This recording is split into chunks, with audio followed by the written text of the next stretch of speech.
कोई परंपरा होती ही है। नदी तट पर अनेक सभ्यताएं भी विकसित हुई हैं। हमारी संस्कृति क्योंकि हजारों वर्ष पुरानी है, इसलिए इसका विस्तार हमारे यहाँ और ज्यादा मिलता है। भारत में कोई ऐसा दिन नहीं होगा जब देश के किसी न किसी कोने में पानी से जुड़ा कोई उत्सव न हो। माघ के दिनों में तो लोग अपना घर, परिवार, सुख सुविधा छोड़कर पूरे महीने नदियों के किनारे कल्पवास करने जाते हैं। इस बार हरिद्वार में कुंभ भी हो रहा है। जल हमारे लिए जीवन भी है, आस्था भी है और विकास की धारा भी है। पानी एक तरह से पारस से भी ज्यादा महत्वपूर्ण है। कहा जाता है, पारस के स्पर्श से लोहा सोने में परिवर्तित हो जाता है। वैसे ही पानी का स्पर्श जीवन के लिए जरूरी है, विकास के लिए जरूरी है। साथियों, माघ महीने को जल से जोड़ने का संभवतः एक और भी कारण है। इसके बाद से ही सर्दियां खत्म हो जाती हैं और गर्मियों की दस्तक होने लगती हैं। इसलिए पानी के संरक्षण के लिए हमें अभी से ही प्रयास शुरू कर देने चाहिए। कुछ दिनों बाद मार्च महीने में ही 22 तारीख को वर्ल्ड वाटर डे भी है। मुझे यूपी की आराध्या जी ने लिखा है कि दुनिया में करोड़ों लोग अपने जीवन का बहुत बड़ा हिस्सा पानी की कमी को पूरा करने में ही लगा देते हैं। बिन पानी सब सून, ऐसे ही नहीं कहा गया है। पानी के संकट को हल करने के लिए एक बहुत ही अच्छा मैसेज पश्चिम बंगाल के उत्तर दिनाजपुर से सुजीत जी ने मुझे भेजा है। सुजीत जी ने लिखा है कि प्रकृति ने जल के रूप में हमें एक सामूहिक उपहार दिया है, इसलिए इसे बचाने की जिम्मेदारी भी सामूहिक है। ये बात सही है। जैसे सामूहिक उपहार है, वैसे ही सामूहिक उत्तरदायित्व भी है। सुजीत जी की बात बिल्कुल सही है। नदी, तालाब, झील, वर्षा या जमीन का पानी, ये सब हर किसी के लिए है। साथियों, एक समय था जब गांव में कुएं, पोखर, इनकी देखभाल सब मिलकर करते थे। अब ऐसा ही एक प्रयास तमिलनाडु के तिरुवन्नामलाई में हो रहा है।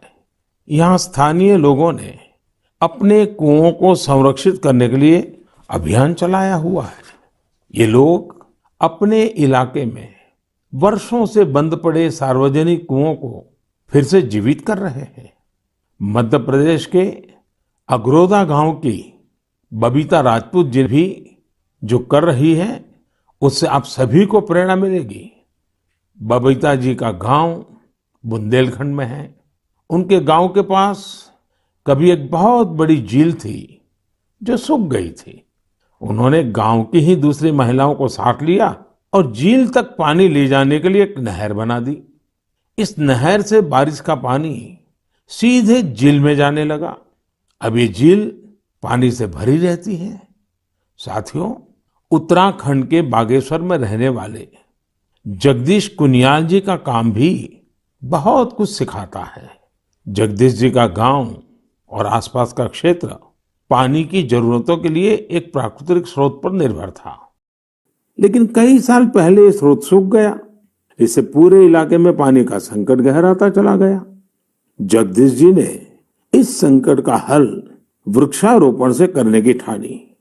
उन्हें पूरे इलाके में गांव के लोगों के साथ मिलकर हजारों पेड़ लगाए और आज उनके इलाके का सूख चुका वो जल स्रोत फिर से भर गया है। साथियों, पानी को लेकर हमें इसी तरह अपनी सामूहिक जिम्मेदारियों को समझना होगा। भारत के ज्यादातर हिस्सों में मई जून में बारिश शुरू होती है। क्या हम अभी से अपने आसपास के जल स्रोतों की सफाई के लिए, वर्षा जल के संचयन के लिए 100 दिन का कोई अभियान शुरू कर सकते हैं? इसी सोच के साथ अब से कुछ दिन बाद जल शक्ति मंत्रालय द्वारा भी जल शक्ति अभियान कैच द रेन भी शुरू किया जा रहा है। इस अभियान का मूल मंत्र है catch the rain where it falls when it falls. हम अभी से जुटेंगे, हम पहले से जो रेन वाटर हार्वेस्टिंग सिस्टम है उन्हें दुरुस्त करवा लेंगे, गांवों में, तालाबों में, पोखरों की सफाई करवा लेंगे, जल स्रोतों तक जा रहे पानी के रास्ते की रुकावटें दूर कर लेंगे, तो ज्यादा से ज्यादा वर्षा जल का संचयन कर पाएंगे। मेरे प्यारे देशवासियों, जब भी माघ महीने और इसके आध्यात्मिक सामाजिक महत्व की चर्चा होती है तो ये चर्चा एक नाम के बिना पूरी नहीं होती। ये नाम है संत रविदास जी का। माघ पूर्णिमा के दिन ही संत रविदास जी की जयंती होती है। आज भी संत रविदास जी के शब्द, उनका ज्ञान हमारा पथ प्रदर्शन करता है। उन्होंने कहा था, एकई माटी के सब भांडे, सबका एको सृजनहार। रविदास व्यापई एकई घट भीतर, सबको एकई घड़े कुम्हार। हम सभी एक ही मिट्टी के बर्तन हैं, हम सभी को एक ने ही गढ़ा है। संत रविदास जी ने समाज में व्याप्त विकृतियों पर हमेशा खुलकर अपनी बात कही। उन्होंने इन विकृतियों को समाज के सामने रखा, उसे सुधारने की राह दिखाई। और तभी तो मीरा जी ने कहा था, गुरु मिलिया रैदास, दीनी ज्ञान की घुटकी। ये मेरा सौभाग्य है कि मैं संत रविदास जी की जन्मस्थली वाराणसी से जुड़ा हुआ हूँ। संत रविदास जी के जीवन की आध्यात्मिक ऊंचाई को और उनकी ऊर्जा को मैंने उस तीर्थ स्थल में अनुभव किया है। साथियों, रविदास जी कहते थे, करम बंधन में बंद रहियो, फल की नात जियो आस। कर्म मानुष का धर्म है, सत भाखे रविदास। अर्थात हमें निरंतर अपना कर्म करते रहना चाहिए, फिर फल तो मिलेगा ही मिलेगा। यानी कर्म से सिद्धि तो होती ही होती है। हमारे युवाओं को एक और बात संत रविदास जी से जरूर सीखनी चाहिए। युवाओं को कोई भी काम करने के लिए खुद को पुराने तौर तरीकों में बांधना नहीं चाहिए। आप अपने जीवन को खुद ही तय करिए, अपने तौर तरीके भी खुद बनाइए और अपने लक्ष्य भी खुद ही तय करिए। अगर आपका विवेक, आपका आत्मविश्वास मौजूद है तो आपको दुनिया में किसी भी चीज से डरने की जरूरत नहीं है। मैं ऐसा इसलिए कहता हूं क्योंकि कई बार हमारे युवा एक चली आ रही सोच के दबाव में वो काम नहीं कर पाते जो करना वाकई उन्हें पसंद होता है। इसलिए आपको कभी भी नया सोचने, नया करने में संकोच नहीं करना चाहिए। इसी तरह संत रविदास जी ने एक और महत्वपूर्ण संदेश दिया है। ये संदेश है अपने पैरों पर खड़ा होना। हम अपने सपनों के लिए किसी दूसरे पर निर्भर रहें, ये बिल्कुल ठीक नहीं है। जो जैसा है वैसा चलता रहे। रविदास जी कभी भी इसके पक्ष में नहीं थे। और आज हम देखते हैं कि देश का युवा भी इस सोच के पक्ष में बिल्कुल नहीं है। आज जब मैं देश के युवाओं में इनोवेटिव स्पिरिट देखता हूं तो मुझे लगता है कि हमारे युवाओं पर संत रविदास जी को जरूर गर्व होता। मेरे प्यारे देशवासियों, आज नेशनल साइंस डे भी है। आज का दिन भारत के महान वैज्ञानिक डॉक्टर सीवी रमन जी द्वारा की गई रमन इफेक्ट खोज को समर्पित है। केरल से योगेश्वरन जी ने नमो ऐप पर लिखा है कि रमन इफेक्ट की खोज ने पूरी विज्ञान की दिशा को बदल दिया था।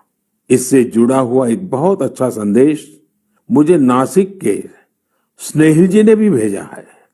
स्नेहिल जी ने लिखा है कि हमारे देश के अनगिनत वैज्ञानिक हैं जिनके योगदान के बिना साइंस इतनी प्रगति नहीं कर सकती थी। हम जैसे दुनिया के दूसरे वैज्ञानिकों के बारे में जानते हैं, वैसे ही हमें भारत के वैज्ञानिकों के बारे में भी जानना चाहिए। मैं भी मन की बात के इन श्रोताओं की बात से सहमत हूं। मैं जरूर चाहूंगा कि हमारे युवा भारत के वैज्ञानिक इतिहास को, हमारे वैज्ञानिकों को जाने, समझे और खूब पढ़ें। साथियों, जब हम साइंस की बात करते हैं तो कई बार इसे लोग फिजिक्स, केमिस्ट्री या फिर लैब्स तक ही सीमित कर देते हैं, लेकिन साइंस का विस्तार तो इससे कहीं ज्यादा है। और आत्मनिर्भर भारत अभियान में साइंस की शक्ति का बहुत योगदान भी है। हमें साइंस को लैब टू लैंड के मंत्र के साथ आगे बढ़ाना होगा। उदाहरण के तौर पर हैदराबाद के चिंतला वेंकट रेड्डी जी हैं। रेड्डी जी के एक डॉक्टर मित्र ने उन्हें एक बार विटामिन डी की कमी से होने वाली बीमारियां और उसके खतरों के बारे में बताया। रेड्डी जी किसान हैं। उन्होंने सोचा कि वो इस समस्या के समाधान के लिए क्या कर सकते हैं। इसके बाद उन्होंने मेहनत की और गेहूं चावल की ऐसी प्रजातियों को विकसित की जो खास तौर पर विटामिन डी से युक्त है। इसी महीने उन्हें World Intellectual Property Organization Geneva से पेटेंट भी मिली है। ये हमारी सरकार का सौभाग्य है कि वेंकट रेड्डी जी को पिछले साल पद्मश्री से भी सम्मानित किया था। ऐसे ही बहुत इनोवेटिव तरीके से लद्दाख के उर्गेन फुत्सौग भी काम कर रहे हैं। उर्गेन जी इतनी ऊंचाई पर ऑर्गेनिक तरीके से खेती करके करीब 20 फसलें उगा रहे हैं, वो भी साइक्लिक तरीके से। यानी वो एक फसल के वेस्ट को दूसरी फसल में खाद के तौर पर इस्तेमाल कर लेते हैं। है ना कमाल की बात। इसी तरह गुजरात के पाटन जिले में कामराज भाई चौधरी ने घर में ही सहजन के अच्छे बीज विकसित किए हैं। सहजन को कुछ लोग सरगवा बोलते हैं, इसे मोरिंगा या ड्रमस्टिक भी कहा जाता है। अच्छे बीजों की मदद से जो सहजन पैदा होता है उसकी क्वालिटी भी अच्छी होती है। अपनी उपज को वो अब तमिलनाडु और पश्चिम बंगाल भेजकर अपनी आय भी बढ़ा रहे हैं। साथियों, आजकल चिया सीड्स का नाम आप लोग बहुत सुनते होंगे। हेल्थ अवेयरनेस से जुड़े लोग इसे काफी महत्व देते हैं और दुनिया में इसकी बड़ी मांग भी है। भारत में इसे ज्यादातर बाहर से मंगाते हैं, लेकिन अब चिया सीड्स में आत्मनिर्भरता का बीड़ा भी लोग उठा रहे हैं। ऐसे ही यूपी के बाराबंकी में हरिश्चंद्र जी ने चिया सीड्स की खेती शुरू की है। चिया सीड्स की खेती उनकी आय भी बढ़ाएगी और आत्मनिर्भर भारत अभियान में मदद भी करेगी। साथियों, एग्रीकल्चर वेस्ट से वेल्थ क्रिएट करने के भी कई प्रयोग देश भर में सफलतापूर्वक चल रहे हैं। जैसे मदुरई के मुरुगेसन जी ने केले के वेस्ट से रस्सी बनाने की एक मशीन बनाई है। मुरुगेसन जी के इस इनोवेशन से पर्यावरण और गंदगी का भी समाधान होगा और किसानों के लिए अतिरिक्त आय का रास्ता भी बनेगा। साथियों, मन की बात के श्रोताओं को इतने सारे लोगों के बारे में बताने का मेरा मकसद यही है कि हम सभी इनसे प्रेरणा लें। जब देश का हर नागरिक अपने जीवन में विज्ञान का विस्तार करेगा, हर क्षेत्र में करेगा, तो प्रगति के रास्ते भी खुलेंगे और देश आत्मनिर्भर भी बनेगा। और मुझे विश्वास है ये देश का हर नागरिक कर सकता है। मेरे प्यारे साथियों, कोलकाता के रंजन जी ने अपने पत्र में बहुत ही दिलचस्प और बुनियादी सवाल पूछा है और साथ ही बेहतरीन तरीके से उसका जवाब भी देने की कोशिश की है।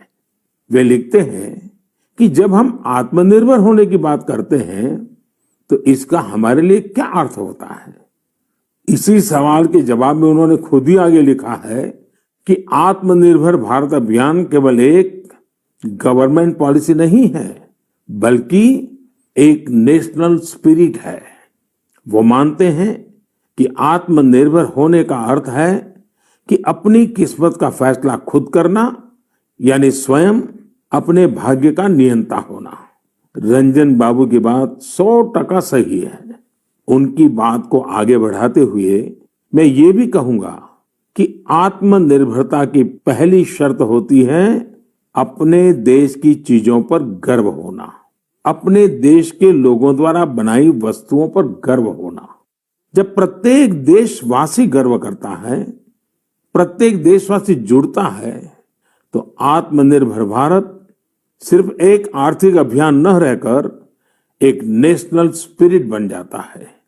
जब आसमान में हम अपने देश में बने फाइटर प्लेन तेजस को कलाबाजियां खाते देखते हैं, जब भारत में बने टैंक, भारत में बनी मिसाइलें हमारा गौरव बढ़ाते हैं, जब समृद्ध देशों में हम मेट्रो ट्रेन के मेड इन इंडिया कोचेस देखते हैं, जब दर्जनों देशों तक made in India corona vaccine को पहुंचते हुए देखते हैं, तो हमारा माथा और ऊंचा हो जाता है।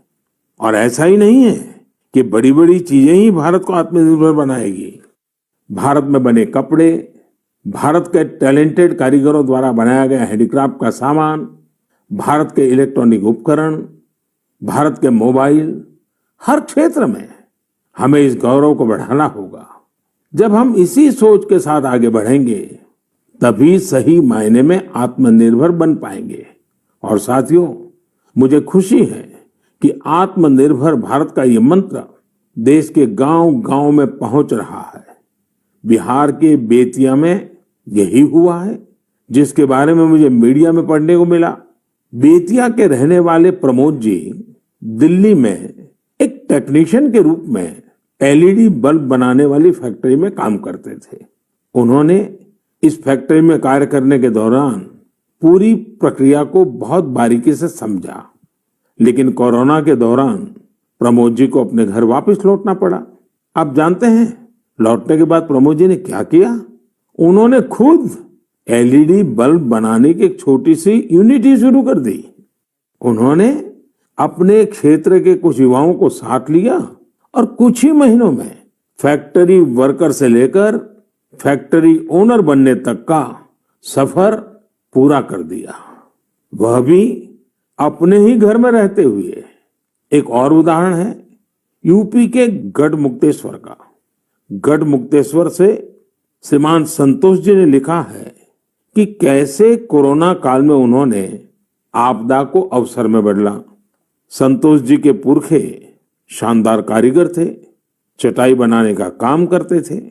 कोरोना के समय जब बाकी काम रुके, तो इन लोगों ने बड़ी ऊर्जा और उत्साह के साथ चटाई बनाना शुरू किया। जल्द ही उन्हें न केवल उत्तर प्रदेश बल्कि दूसरे राज्यों से भी चटाई के ऑर्डर मिलने शुरू हो गए।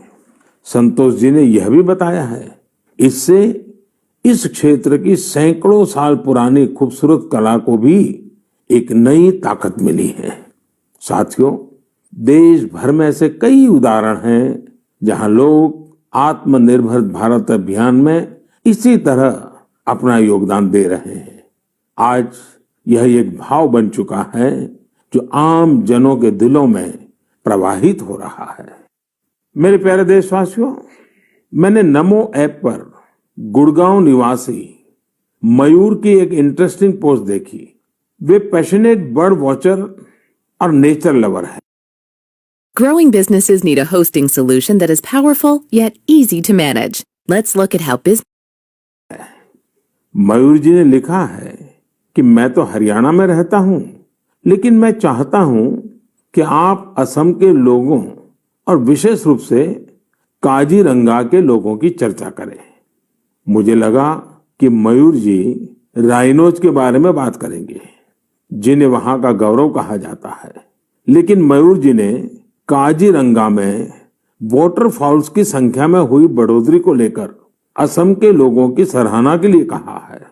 मैं ढूंढ रहा था कि हम वाटरफॉल्स को साधारण शब्दों में क्या कह सकते हैं, तो एक शब्द मिला, जल पक्षी। ऐसे पक्षी जिनका बसेरा पेड़ों पर नहीं पानी पर होता है, जैसे बतख वगैरह।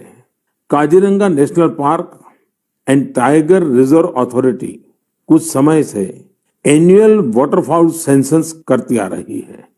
इस सेंसस से जल पक्षियों की संख्या का पता चलता है और उनके पसंदीदा हैबिटेट की जानकारी मिलती है।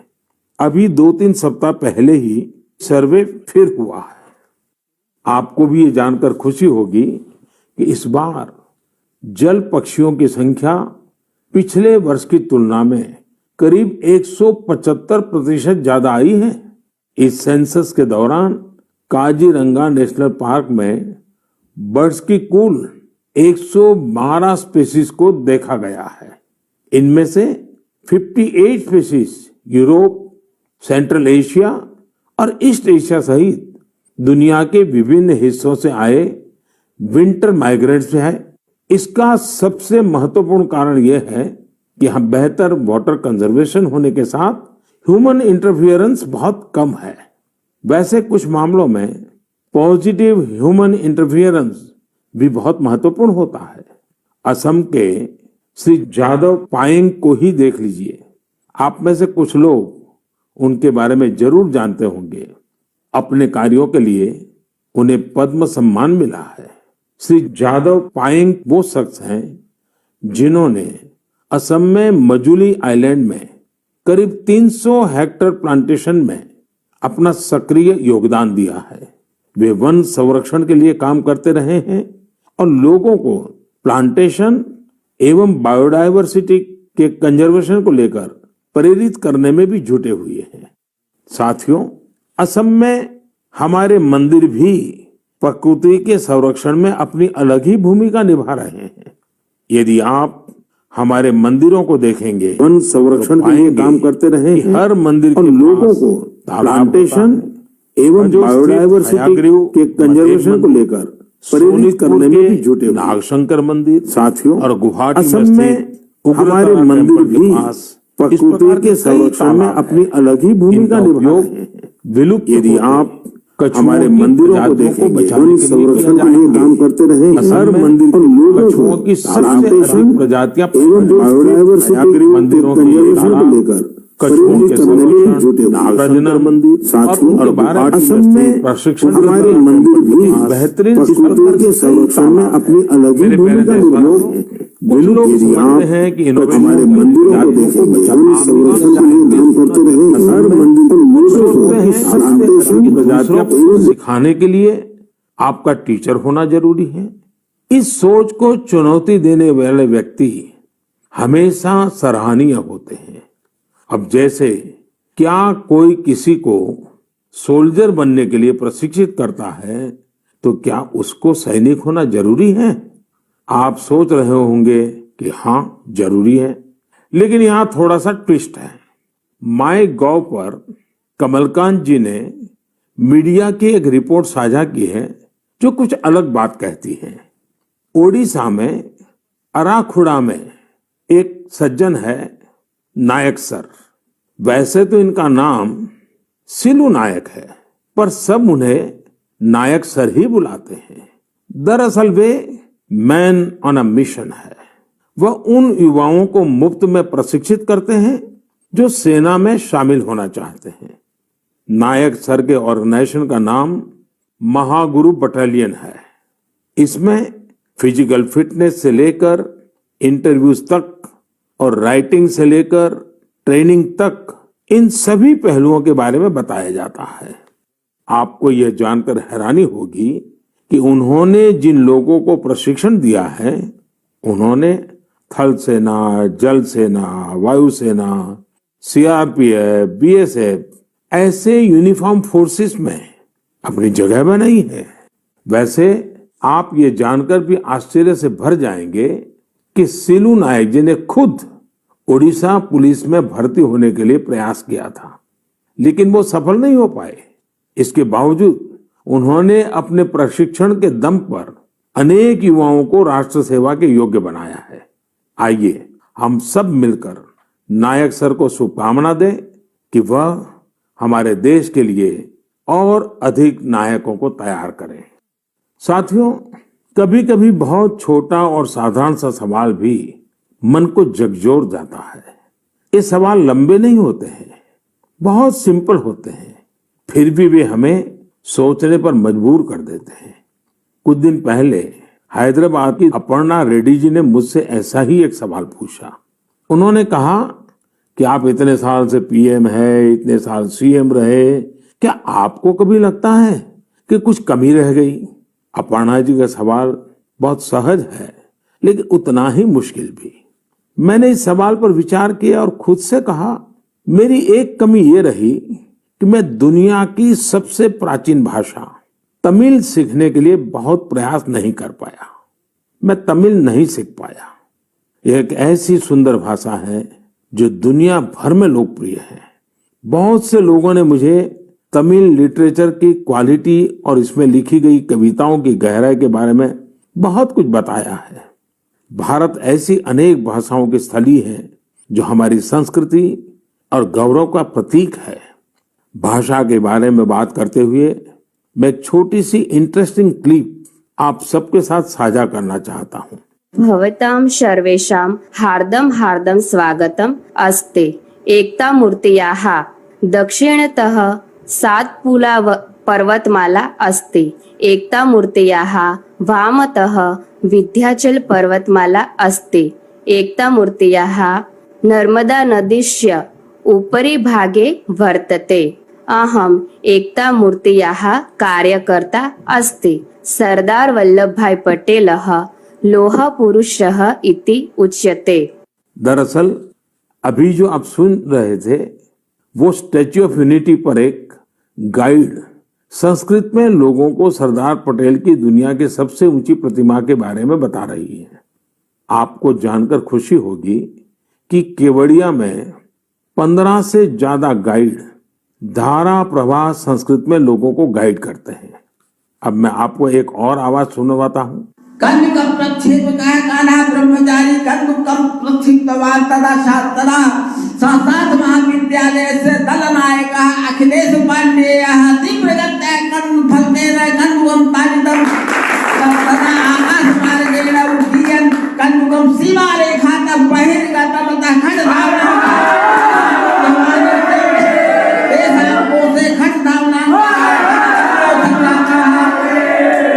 आप भी इसे सुनकर हैरान हो गए होंगे। दरअसल ये संस्कृत में की जा रही क्रिकेट कमेंट्री है। वाराणसी में संस्कृत महाविद्यालयों के बीच एक क्रिकेट टूर्नामेंट होता है। ये महाविद्यालय है शास्त्रार्थ महाविद्यालय, स्वामी वेदांती वेद विद्यापीठ, श्री ब्रह्मवेद विद्यालय और इंटरनेशनल चंद्रमौली चैरिटेबल ट्रस्ट। इस टूर्नामेंट के मैचों के दौरान कमेंट्री संस्कृत में भी की जाती है। अभी मैंने उस कमेंट्री का एक बहुत ही छोटा सा हिस्सा आपको सुनाया। यही नहीं, इस टूर्नामेंट में खिलाड़ी और कमेंटेटर पारंपरिक परिधान में नजर आते हैं। यदि आपको एनर्जी, एक्साइटमेंट, सस्पेंस सब कुछ एक साथ चाहिए तो आपको खेलों की कमेंट्री सुननी चाहिए। टीवी आने से बहुत पहले स्पोर्ट्स कमेंट्री ही वो माध्यम थी जिसके जरिए क्रिकेट और हॉकी जैसे खेलों का रोमांच देश भर के लोग महसूस करते थे। टेनिस और फुटबॉल मैचों की कमेंट्री भी बहुत अच्छी तरह से पेश की जाती है। हमने देखा है कि जिन खेलों में कमेंट्री समृद्ध है उनका प्रचार प्रसार बहुत तेजी से होता है। हमारे यहाँ भी बहुत से भारतीय खेल हैं लेकिन उनमें कमेंट्री कल्चर नहीं आया है और इस वजह से वो लुप्त होने की स्थिति में है। मेरे मन में एक विचार है, क्यों न अलग अलग स्पोर्ट्स और विशेषकर भारतीय खेलों की अच्छी कमेंट्री अधिक से अधिक भाषाओं में हो। हमें इसे प्रोत्साहित करने के बारे में जरूर सोचना चाहिए। मैं खेल मंत्रालय और प्राइवेट संस्थान के सहयोगियों से इस बारे में सोचने का आग्रह करूंगा। मेरे प्यारे युवा साथियों, आने वाले कुछ महीने आप सबके जीवन में विशेष महत्व रखते हैं। अधिकतर युवा साथियों के एग्जाम्स, परीक्षाएं होगी। आप सबको याद है ना, वॉरियर बनना है, वॉरियर नहीं। हंसते हुए एग्जाम देने जाना है और मुस्कुराते हुए लौटना है। किसी और से नहीं, अपने आप से ही स्पर्धा करनी है। पर्याप्त नींद भी लेनी है और टाइम मैनेजमेंट भी करना है। खेलना भी नहीं छोड़ना है, क्योंकि जो खेले वो खिले। रिवीजन और याद करने के स्मार्ट तरीके अपनाने हैं। यानी कुल मिलाकर इन एग्जाम्स में अपने बेस्ट को बाहर लाना है। आप सोच रहे होंगे यह सब होगा कैसे? हम सब मिलकर यह करने वाले हैं। हर वर्ष की तरह इस वर्ष भी हम सब करेंगे परीक्षा पे चर्चा। लेकिन मार्च में होने वाली परीक्षा पे चर्चा से पहले मेरी आप सभी एग्जाम वॉरियर से, पेरेंट्स से और टीचर से रिक्वेस्ट है कि अपने अनुभव, अपने टिप्स जरूर शेयर करें। आप माय गॉव पर शेयर कर सकते हैं, नरेंद्र मोदी ऐप पर शेयर कर सकते हैं। इस बार की परीक्षा पे चर्चा में युवाओं के साथ साथ पेरेंट्स और टीचर्स भी आमंत्रित है। कैसे पार्टिसिपेट करना है, कैसे प्राइज जीतने हैं, कैसे मेरे साथ डिस्कशन का अवसर पाना है, ये सारी जानकारियां आपको माय गॉव पर मिलेगी।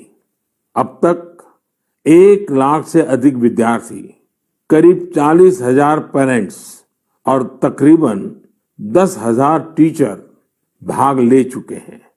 आप भी आज ही पार्टिसिपेट कीजिए।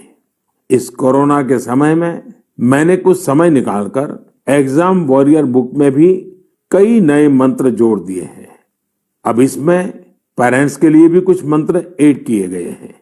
इन मंत्रों से जुड़ी ढेर सारी interesting activities Narendra Modi app पर दी हुई है, जो आपके अंदर के एग्जाम वॉरियर को इग्नाइट करने में मदद करेगी। आप इनको जरूर ट्राई करके देखिए। सभी युवा साथियों को आने वाली परीक्षाओं के लिए बहुत बहुत शुभकामनाएं। मेरे प्यारे देशवासियों, मार्च का महीना हमारे फाइनेंशियल ईयर का आखिरी महीना भी होता है, इसलिए आप में से बहुत से लोगों के लिए काफी व्यस्तता भी रहेगी।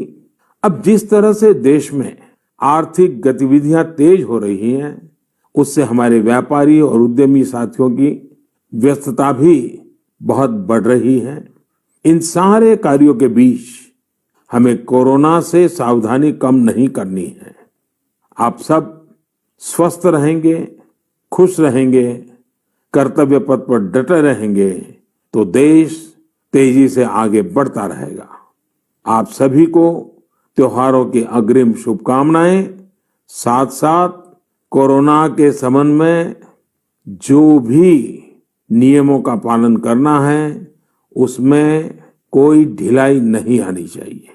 बहुत बहुत धन्यवाद।